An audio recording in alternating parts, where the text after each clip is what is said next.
Hey, welcome everybody. My name is Christina Rowe and I am the publisher of Addiction 911 magazine. And I'm here today with Debbie Sherrick, who is the editor of Addiction 911 magazine. And she's also a codependency coach. And today we're going to be talking about the 5 ways to empower, not enable an addict. And Debbie is an expert in codependency. So I would like Debbie to begin by telling her story. She's a very personal story dealing with an ex-spouse who was an addict. Debbie, can you tell us about what you went through? Oh, geez, gosh. Am I echoing real bad? Really, a lot, yeah. Yeah. You've got an echo. But go ahead. Do you want me to try to take is that better? A little. Yeah, Okay. Just go ahead, Debbie. Go ahead. Is that better right there? Yeah, that's perfect. Okay. So, well, actually, I grew up in a very dysfunctional, alcoholic, domestic violent home. So that was my beginning of learning about addiction. And then, of course, I continued. I was the oldest of 4 children, and I was the hero codependent of the family. I was the rescuer and the enabler of my siblings and my mother. My other 3 siblings ended up getting into addiction. I was the one that was always rescuing them and enabling them and doing it also with my father. So I know a lot about this topic today, about enabling and rescuing addicts. And, through a lot of years, it was like 30 years ago that I really got into my recovery and looking at my ACOA, my adult children of alcoholic issues of my childhood. And of course, I repeated, as we do. I married an addict who was also an abuser. And I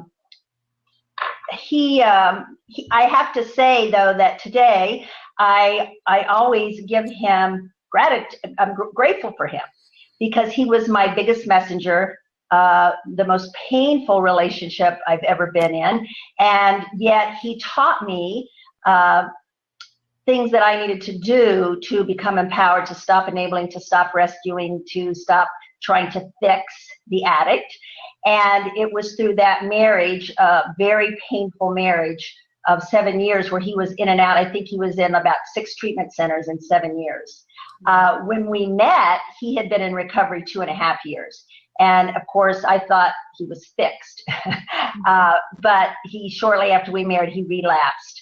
I did end up as I got healthier, and he didn't. I did end up divorcing him. I had 4 children, small children, and I just had gotten enough therapy where I was setting boundaries. I was learning the tools of detaching and boundaries and focusing on myself and taking care of my own health and my own program, that I got strong enough where I was able to divorce him.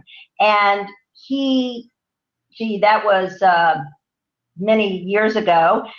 15 years ago, he continued in his addiction after we divorced. And then 15 years ago, he did end up overdosing and dying from a heroin addiction.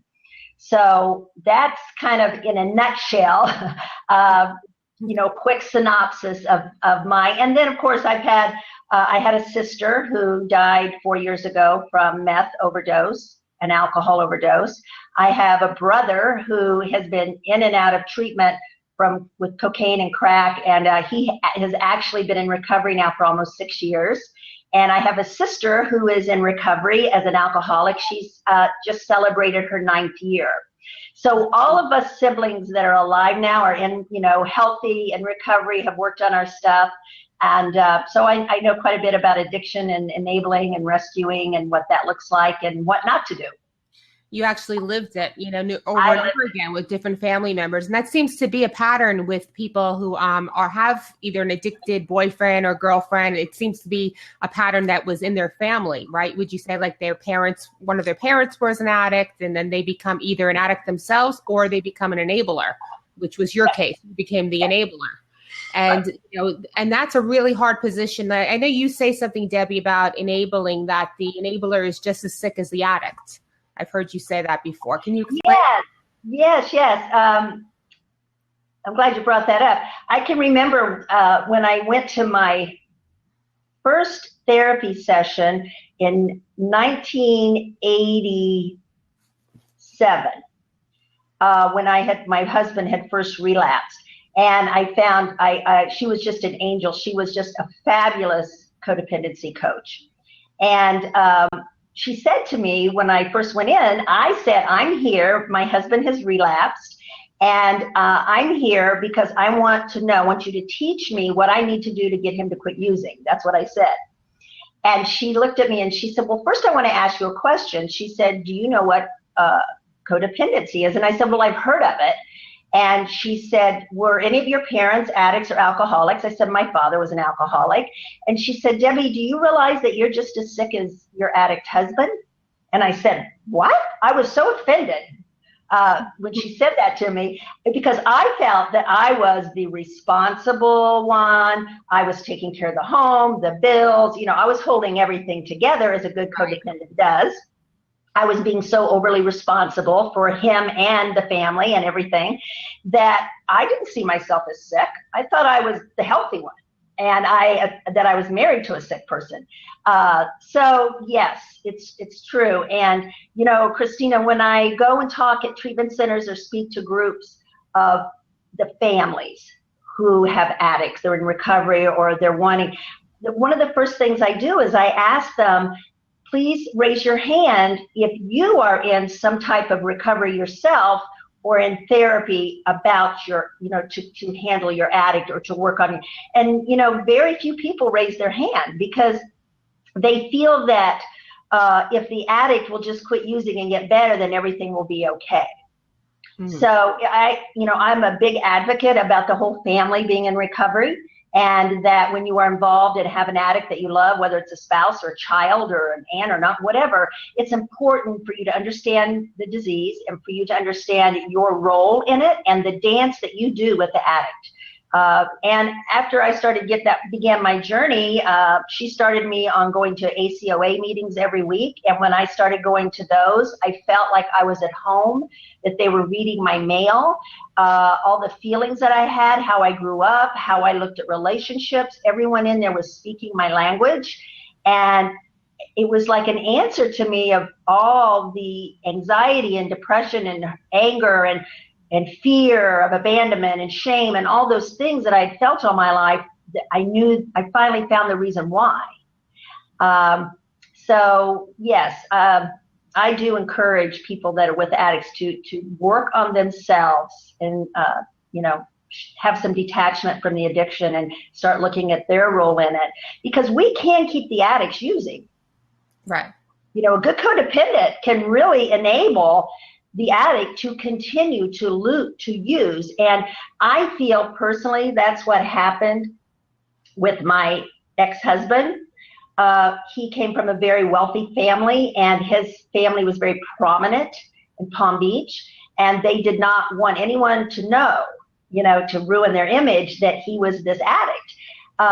And so they put on this front that, wasn't going on. They kept it a secret. And I wanted to have interventions. I wanted to really, he never really hit a bottom. He never really had consequences. He was so enabled. And I used to say to them, you're going to enable him to death. You're going to love him to death. And because he would go out using and spend thousands of dollars and go right back to work with his father and never have any consequences. And he never really hit a bottom. Was able, to hit a bottom. Times that he went to treatment, he was Baker's acted, or we forced it, or he would hit a bottom for a little bit, but then he wouldn't stay in recovery. So enabling can really, we have to really look at that, because if you're really wanting your addict and to get healthy, it's very important that you look at your enabling and what you're doing to help them stay in addiction. So what would you say would be, we're going to talk about the 5 ways to empower and not enable an addict. Let's talk about some of those ways. What would be, people, I don't know, let me check it on the comments here. Is anybody here right now in a situation where you feel like you're enabling the addict in your life? If you are, you can just put a comment here in the box. Also, I just want to mention, if you want to go over here to the left and just say, tell a little bird, and share us on Twitter. And of course, make sure to follow. We follow back. So follow both Debbie and I, and we will definitely follow you back. So Debbie, let's just start with one of the 5 ways that, people tend to enable instead of empowering. How can we switch that around? Like, say a mother's got a child, and that's probably one of the hardest ones. That is one of the hardest ones. Yeah. I would probably say that's probably half my clientele that I see are mothers or fathers, that parents who have adult children at home that are using. And it's a really difficult situation. I do believe that it is tougher to stop the rescue and enabling when it's a child than if it was a spouse or a brother. It's really tough, especially on the moms, because we're born nurturers. We're born to take care of our children, and we're born to, when our kids are hurting or in trouble, the mom, it's just born within us. It's our intuitive nature to want to take care and help our children. So when it comes to addiction and you have an adult child in the home, I actually love working with parents like that, because it's very rewarding to set boundaries. First I kind of work with them on how they can detach from the addiction. It all depends on how enmeshed they are with the addict, because we lose our identity and their addiction, and really the addict is the one who, he runs the home.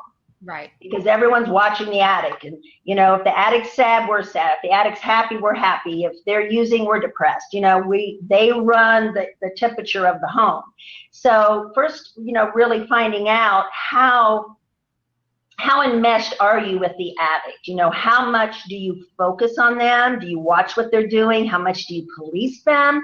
How much do you try to get them to get it and talk to them about their problem? How much do you argue with them, fight with them, threaten with them? How much energy of your life are you putting into the addict? And so once, we kind of gauge that and see what the activity is, with them and how enmeshed they are, I think one of the first important things to do is to start teaching them and giving them some tools of how to pull away, how to detach and get the focus on themselves. Because really a codependent, at first, they don't really know how they're feeling or what's going on inside them. Their GPS system is not about them. Their GPS is about the addict. We know everything they're doing, they're thinking, their next move, what's in their head. I mean, we're just so upset. That's really our addiction, is the addict. And so, trying to get them to focus on themselves and look at themselves. What is their responsibility? How are they keeping this going? How can they pull away and detach a little bit? So I think detachment is one that is something that's good. When you talk about detachment, Debbie, what would be, let's say, an example of detachment? Let's say a mother has, a 15-year-old son who's, she's caught doing drugs, and what would her first step to detachment be? Well, I think one thing would be in detaching is emotionally. I think first we have to learn to detach emotionally. And sometimes in first learning to detach, we have to detach in anger. We're mad. We're mad, that this is continuing. We're mad at the addiction. I think also teaching people to separate the person from the addiction, that you don't want to enable the addiction. Yes, you love your son. And but the addiction is ruling and running your son right now. So because they're just looking at their son as their beautiful son, their little boy, their beautiful little boy, and of course, we love that. But when they are in their addiction, that's what we need to get angry about, is the addiction and how it is controlling our lives and affecting our lives. So I think first detaching emotionally and not reacting, not overreacting, because there is that dance in the home that's going on, that the addict is doing something or not coming home or not obeying the rules, and we trigger and we react and we go off and rage and threaten and do this and do that. And so trying to get them a little more grounded in detaching their emotions and giving them strategies. How do they do that? How do I detach emotionally from this person that I'm not a wreck, because most of them, when they are enablers and really wrapped up and enmeshed in an addict, they are a nervous, stressful wreck. You know, their anxiety levels are high, they're not sleeping well, they're depressed, they're nervous. And so, you know, it's all up to me as a holistic coach. I work with them physically too, with their body and what's going on, and doing some energy work and maybe some supplements to help calm their nervous system, because they're a wreck. So you got to kind of get them calmed and detached from the situation a little bit, focused on that. And then the next step, I feel, with after the detaching emotionally, part of the detaching is learning how to set boundaries, because enablers have no boundaries with the addict. Right, because they, every time the addict, you know, threatens and says, you know, if you don't give me money, I'm gonna go out and, you know, whatever they're gonna do, you know, the enabler winds up being controlled by the addict. Yes, and you know, addiction, part of the disease of addiction is manipulation. I mean, they are pros at manipulating the enablers. They know what buttons to push. They know how to get us to help them. You know, it is just part of the addiction. You know, the tears, the begging, the crying, and it's, you know, sometimes it's very hard, especially as a parent, to know whether this child is telling the truth and really hurting and really wants help, or, you know, or they're just, it's the disease manipulating. So it makes it really tough to set boundaries. So how does a mother or, you know, a spouse, how do they set that with somebody that they obviously, you know, they love tremendously? How do you do that tough love? How do you set those boundaries? Well, if it's a child living in the home, I love contracts with an addict child, adult child. I love them. They work. If they're enforced, I encourage them. And so I will work with the parent. And the thing is about a contract, if both parents are in the house, both parents really need to be on board with this contract. They need to be backing each other. They need to be supporting each other. And so we work together. The contract is about boundaries, because, you know, you hear parents say, well, you know, they're using, you know, I see the paraphernalia in their bedroom. I see their eyes, see how they're acting, you know, but I can't get them out of my house. You know, they really feel like they're powerless. And so I'll say to them, listen, this is your home and these are your rules. And they'll say, but I tell him that and he doesn't listen. And so that's where a contract comes in, where, you know, specifically we sit down and do boundaries of what they want to implement in their home. You know, what doesn't feel good to them, what's not okay with them. And of course, one of the boundaries is drug use. And I encourage drug testing. You know, if you have an adult child in the home and you're doing a contract with them, definitely need to be drug tested, you know, every so often, however we set that up. And also, if it's a teenager, you know, the curfew, there needs to be curfews. There needs to be that, because it's their home, they're paying the mortgage, they're paying all the bills, they need to be able to go in and into that room and be able to go through everything in that room, because the child has broken trust. And so, you know, the child will say, well, stay out of my room. This is my stuff. No, you've been using drugs. This is my home. You're privileged to stay here right now. So I get to go in your bedroom and your drawer, and I get to check everything in your room to make sure there's no paraphernalia in there. So those are some of the some of the things we put in the contract, you know, and then the boundary is, you know, they write the rules of the home, and then we work up a thing where if any of these rules are broken, that they have 2 weeks to get out of the home, a week to get out of the home, whatever the situation is, we set that up, that because they're going to sign the contract too. The parents sign the contract, the addict signs the contract. And if they won't sign the contract, you know, it's just like, you know, part of not enabling is allowing the addict to have consequences and learn about real life.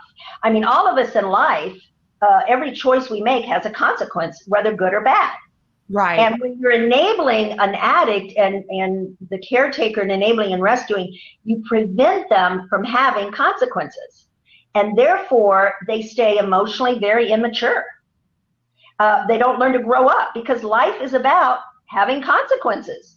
Right. And so, if we're, learning about life on an adult level, if you're getting an apartment or you're moving into a home, you have to sign a contract of rules of, if I'm renting this place, this is how I have to live. I have to pay there. I have to act like this. So because they've broken trust, they must sign the contract in order to stay there, in order to be able to live there. And then the hard part is getting the parents, if the contract is broken, to follow through. Yeah, that has to be the most difficult time. How do you actually, throw your child out on the street knowing? But you got to have a plan. Yeah, you have to have a plan. Again, this depends on the age of the child. Sometimes it may not be that you're throwing them out. Sometimes it might be that if they break the contract, that they must go into a treatment program. And if they refuse, what happens when you get an addict that just refuses all cooperation? Well, I've had parents who have told the child, call a friend, call someone, and have boxed up their clothes and put them in the front yard and said, you have 24 hours to come get your things. And it is tough. And during that time, it's very important that they have support system. They need to have people supporting them, helping them through this because of the backlash. There's always backlash when we set boundaries. Right. You can count on it because you're changing the system. You're changing the dance. They're not able to manipulate you anymore. They're seeing that they're losing ground. They're losing their enabler. And let me tell you something, addicts, when they're not ready to stop using, they find another enabler. It's amazing. They can always find somebody to come pick them up, somewhere to land, somewhere. There are many codependents out there who are willing to enable, our children are an addict. And yeah. I also want to give props since we're talking about mothers and addicts to Sandy Swinson and the book that she wrote. I interviewed her on Empower Hour show. It was great. She wrote the book, The Joey Song. Right. And that's about her son. And she's a mother who went through all of this enabling and rescuing, with her son, and how she went through the steps to finally learn to stop enabling him and rescuing him and take her hands off of him. And she's up north. I forget where she lives, but he's still down here. He's been in and out of treatment and still not in recovery, but yet she is such a support and advocate. And that book is fabulous for any parent who has a child who is an addict. And that's on Amazon, right? The Joey Song by Joey Song. Yes, it's on Amazon. Yeah, get up on Amazon, and she's excellent. We had an article from her also for the Addiction 911 magazine. Yes, that's right. Read that if you want to pick up a free copy of Addiction 911 magazine. Just go to that URL, addiction911magazine.com. You could read it in PDF. It's available on the iPad. We just got approved for iPhone, which is good news. And we're also on Google Play and Android. So I think we're on all the devices right now. So you could download it right on any phone, Addiction 911 magazine. And we have got Debbie has some fantastic articles in there, as well as some other really great contributors, as well as Sandy, who's contributed some really great material for us. So I just wanted to give her that shout out. But so now let's switch gears a little bit, Debbie. So now you've got, we're talking about a mother with a child. What about a spouse with a child? You can't really put a contract with your husband or wife, or can you? It's a little bit different, right? Yes. Usually when it's a spouse, the most important thing is, to learn, we tend to be in denial as codependents, thinking that we're going to be able to fix them. We're going to be able to get them to stop using, if we do this right, if we change this, if we get rid of pour the alcohol out, if we follow them, if we check their pockets, all the things that we do to try to get our spouse, the fighting and things like that.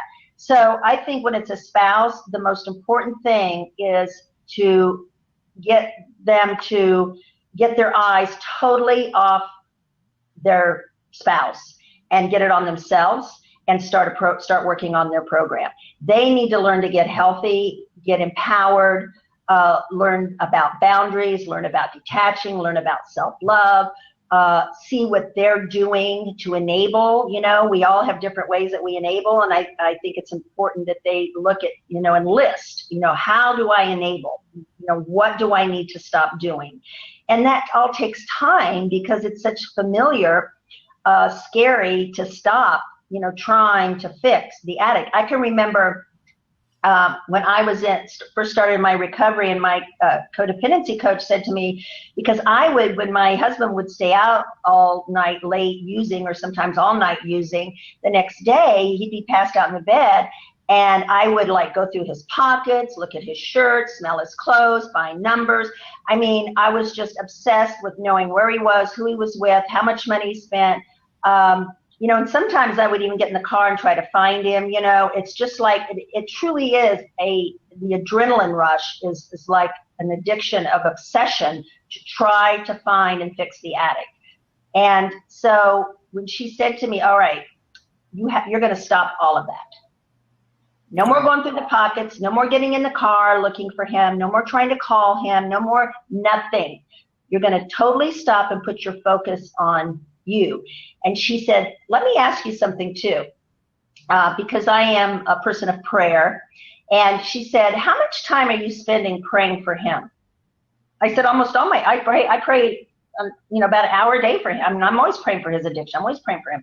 She goes, I even want you to stop that. She goes, just say, God, I just give you David today.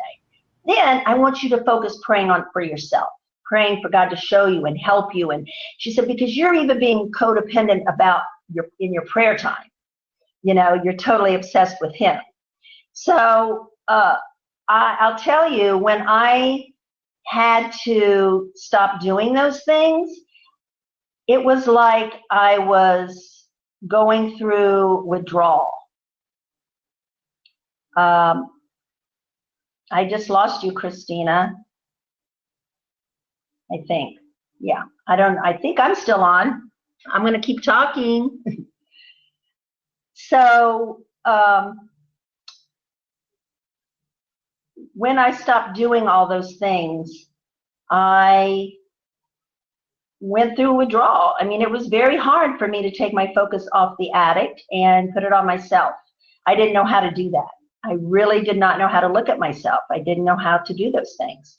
So it's a tough process, learning when those behaviors are so familiar to us. I'm going to see here.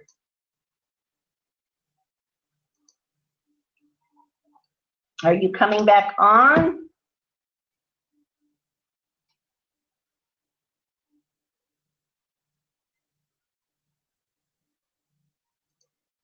I wish I knew if I was still on and you guys are hearing me, because I can't tell. All I see is me. So I'm going to type in here.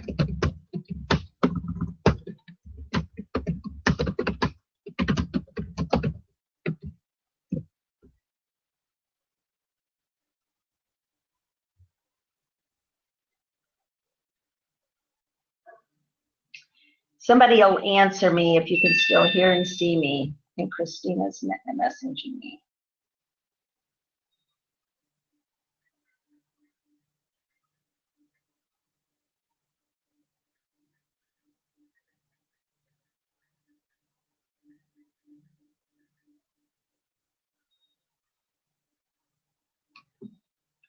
Christina just texted me that her internet went out. She's trying to get it back on. So, all this tech stuff. So I'm just going to assume that I am still on. I still see myself on, and continue talking about this. So when we're talking about today, we're talking about enabling. We're talking about rescuing the addict and how we stop doing that. So I was sharing how in my journey and my story of how I had to learn to stop doing the enabling that I was doing. One of the things would be my husband would call me in the night to come get him somewhere. And I would get in my car and go get him. And so that's one thing that I stopped doing. He would call, I would say, no, I'm not coming to get you. And I would hang up. I took all the money and put it in a different account, and I didn't give him an ATM card, things like that, because he was draining the account. So I started taking control back of my life and stopped giving him all the power and all the control. It was hard, it was scary, but oh gosh, it was so worth it to take my power back and not let the addict control the home anymore. So I think really what's important is for you all to ask yourself, how do you enable? Are you always giving money to the addict? Are you always rescuing the addict? Do they not have consequences? Are you always giving them chance after chance after chance after chance after chance with no boundaries in the relationship? So ask yourself that. And I also encourage that you can't do it alone. Get you support, go to meetings, get a therapist, work with me as a codependency coach. And I work with people nationally. I do Zoom, so I can screen share and show them documents and homework and things. I give a lot of tools working with people in their enabling and their rescuing of their addict. So you really need to have support when you are doing these things, when you're trying to stop enabling, when you're trying to detach, you're trying to set boundaries, you're trying to learn about yourself and get your strength back. Hi, Christina, are you back on? Yes. Can you see me now? I'm sorry. Sure can. That's okay. I just kept talking. Great. Thank you. Go ahead. I don't want to interrupt you. Okay. I don't see you now, though. You don't see me? No, Okay. I hear you. But I don't see you. Okay, this is really strange. I've seen myself on the camera here. Oh, well, my goodness. That's okay. Just keep talking. You have any other questions? What did I want to ask you? Okay, so I missed because when I got off, I got cut off from the internet. I missed a couple of things you might have said. So why don't you just continue on, and as you're talking, then I'll jump in. Okay. Well, I was just talking about how important it is if you do have an addict in your life and you are enabling that person, how important it is to have support, to get into meetings, to go, have a coach, have a therapist, have a support group.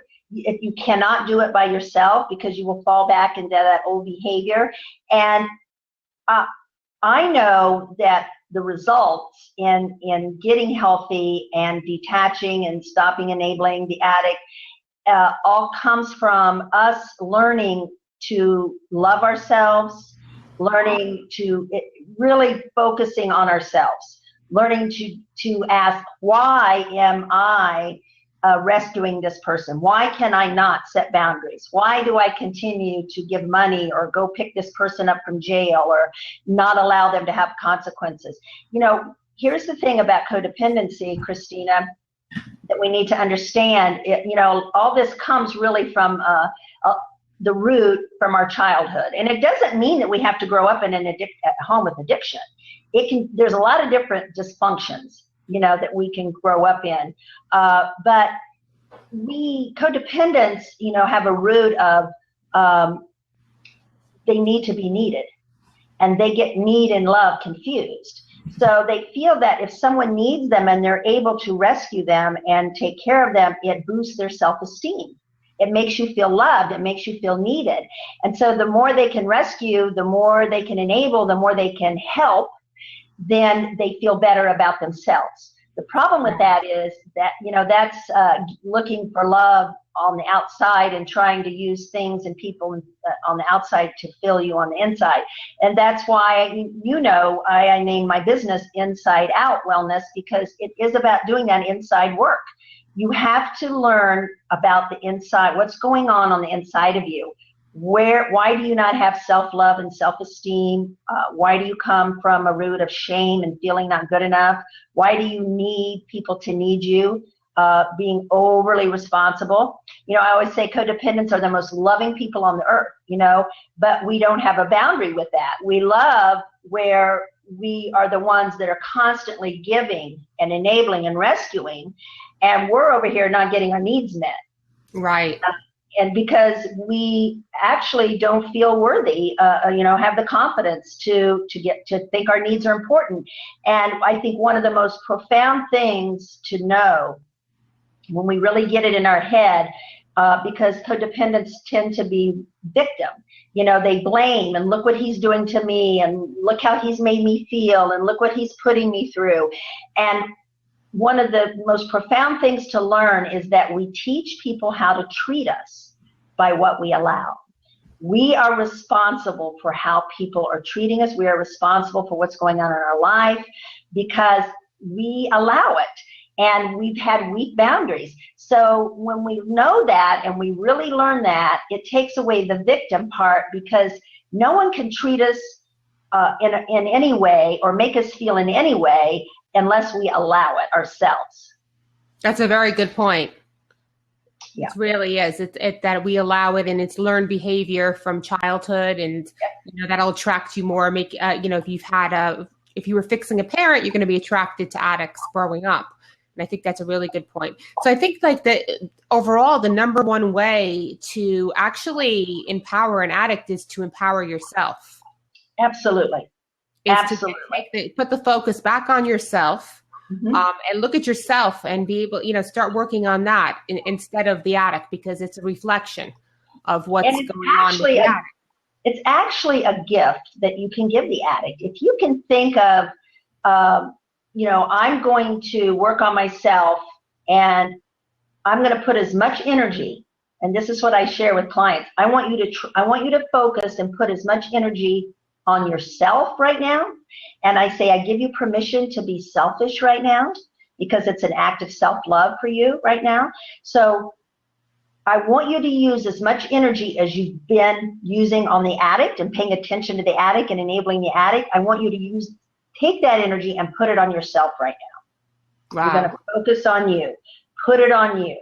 You're going to take care of you one day at a time and do what's best for you each day.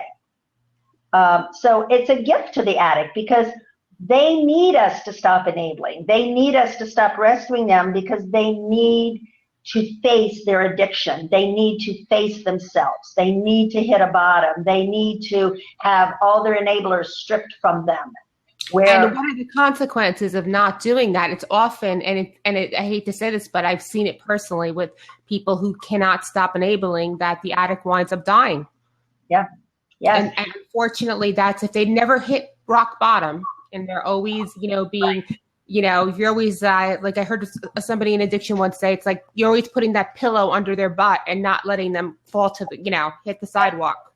Yeah. And eventually it can lead, to them dying, because they never hit their rock bottom. And I think that's the only way, usually most addicts would say, hitting rock bottom is the way that they recover. Well, they say in the rooms, you either get healthy and work your program, go to jail, or you die. Those are the three choices with addiction.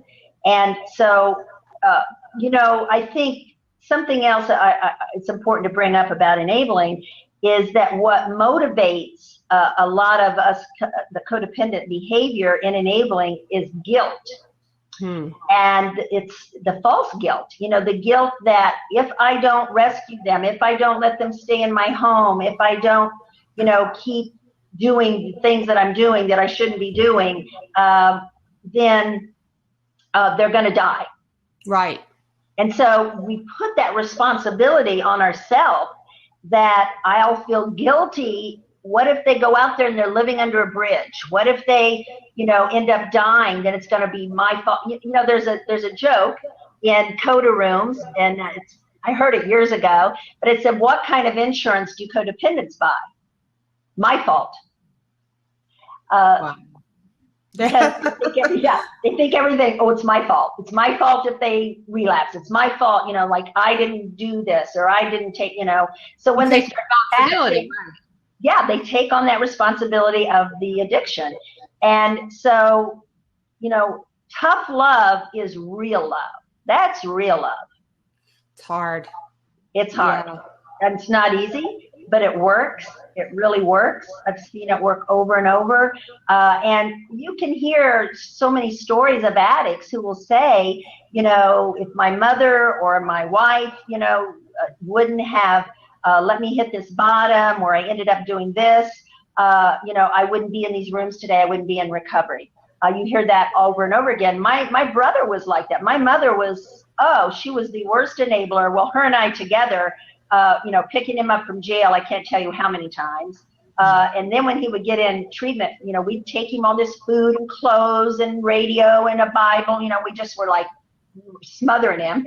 And he always had us call to come pick him up. And then when I got into recovery and stopped doing those things, I'd say, you can't call me. I'm not coming to get you anymore. Then he worked on my mom.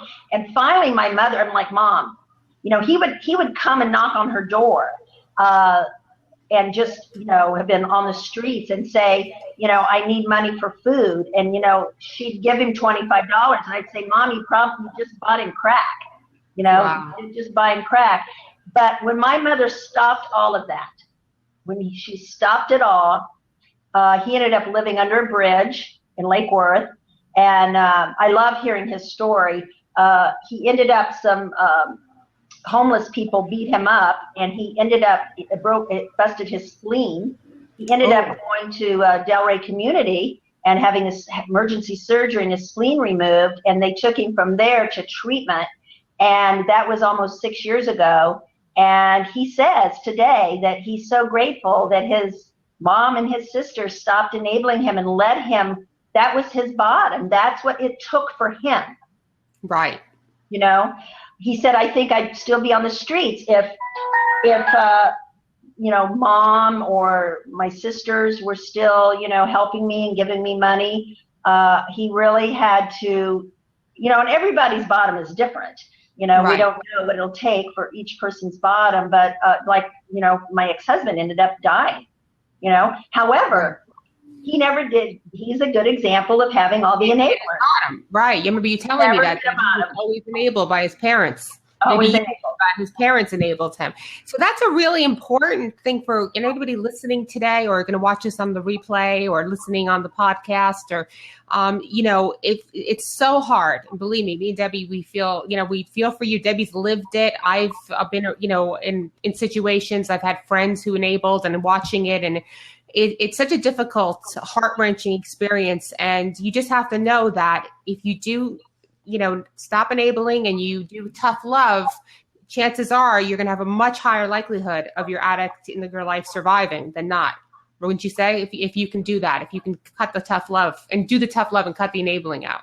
Yes. And the other thing is that you're going to feel better. You're going to start feeling so good about yourself the more you feel good about yourself and build yourself up and start looking at your own life and start recovering yourself, it's easier to set boundaries and detach because you're feeling empowered, you've got support, you're feeling good about yourself, you're working on your own issues, and you're getting healthier, that you can then let go and let God to your addict. You can live and let live. You can live your life and let them live their life.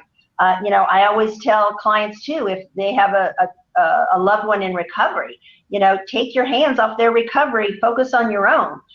Don't police them that they're going to meetings or they're calling their sponsor or they're working their program. Take your hands off, live and let live. Let them live their life, work their program, and you work yours. Because it's so easy for us to get into that, controlling, like step one for codependence. I am powerless over my addict. I am powerless over people, places, and things. And we get that obsessed with that as the drug addict does with the drug or the alcoholic with booze. Right. And it's an addiction in itself. You're yes. addicted to the addict. It can be, yes. It can be. That's where you get your worth, that you feel taking care of the needs and rescuing. You have this false belief that you're being a really good person. Right, exactly. Well, Debbie, this has been, I'm going to ask, just open it up if anybody has any questions. I'll open up the seat for a minute. If you have a question, you want to jump in, please do now, or if you want to write on, I'm looking through the comments here. I just want to see if we have any comments. I see that TOK Mule said, I need to break an addiction. If you want to jump in and tell us about that, we're here to help. If anybody else wants to jump in, we'll just give that a minute. But some really, really great advice here from you, Debbie. That is so needed. This is just addiction is an epidemic that, that's just, rampage through the country. I mean, it's a horrible, horrible thing that's going on. So, and it is a family disease. The pain of the addict, the whole family's in pain. The whole family is going through their part. And I think that's so important to stress. It's not just that the addict has an addiction. It spreads out into the family, and the whole family's in pain, the whole family's hurting. And so I just have so much compassion and empathy for people going through that, because I've lived it and I know the pain of it. I know the feeling of powerlessness, that you just want to do something so bad and there's nothing you can do. And I know the feeling of walking on eggshells and fear, constant fear, waiting for the other shoe to drop all the time. Even when they get in recovery and get out of treatment or in recovery, you're just wondering, are they going to relapse? It's a really painful, hard thing to go through. And I just want to encourage those that are involved in addiction and that have an addict to just get help. Take the first step and get help and start working on yourself. And it's so worth it. It is just. Well, Debbie, can you tell us how they can contact you? Because you work personally with codependents. Yeah, I was telling them that I do work nationally too with Zoom, but you can contact me on my website, InsideOutWellnessCoach.com. I have a contact form there. You can email me at Debbie@InsideOutWellnessCoach.com also. And I have a lot of support groups also on Facebook. I have a codependency page, and I also have some closed support groups with women for codependency. And then I have the Empower Hour show. Right. And we have this show now every Friday. I think we're going to be moving it a little earlier, probably 11:30 a.m. Eastern Standard Time on Fridays. So we're going to be bringing on different guests and talking about addiction. And we're going to wrap this up now, but I want to thank everybody for joining us today. And also, visit Debbie's websites and also go to addiction911magazine.com to get your free issues of the magazine. It's absolutely free. The downloads are free on the app. This way you can get the new issues. We produce the magazine 4 times a year. So thank you so much, everybody, today. I appreciate, thank you for dealing with all the technical difficulties that we went through today, too. I appreciate you guys being on. And thank you so much. Take care. Bye-bye. Thank you, Tina. Have a great